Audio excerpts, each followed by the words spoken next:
Bible tells us to love our neighbors as ourselves.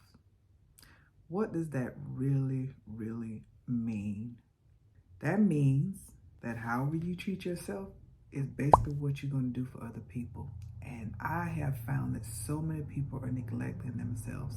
Not an intentional neglect, but it's just that they try to take care of everybody else and burn themselves out. And when you're burnt out, you can't give your best.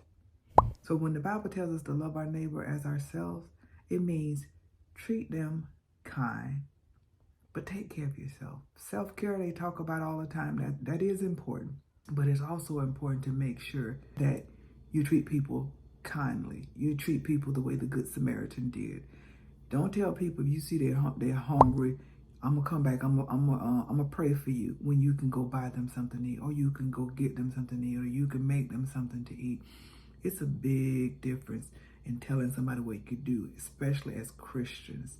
My name is Tanja. I'm here to give you another nugget. It's just my 2 cents for change. So let's talk about how we can take care of other people. You know, the Bible talks about the household of faith and how we got to take care of them. So we should be taking care of our families first, the household of faith, and then everybody else, trickles on out.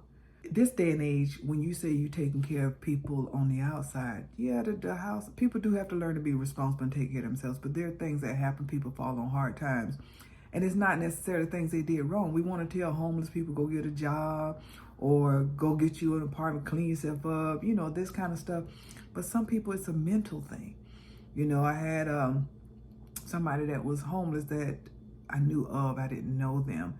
He used to be a doctor, but his wife divorced him, took everything, and he just gave up on life. Mental health is real. And so people give up. Doesn't necessarily mean he was a bad person. You look at Job, that's another example. Job didn't do anything wrong.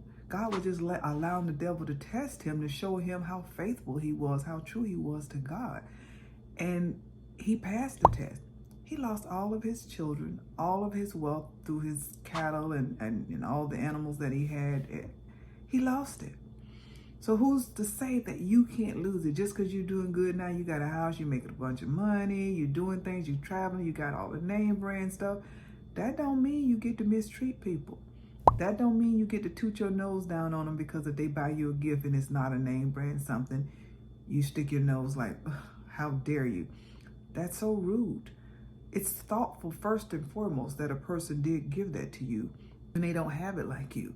We're supposed to help each other up, build each other up, help each other out of whatever rut they're in, and then we go from there. And we can still pray for them, but the basic necessities are something that we can help, are things that we can help them with. And let's do that. We have to be kind.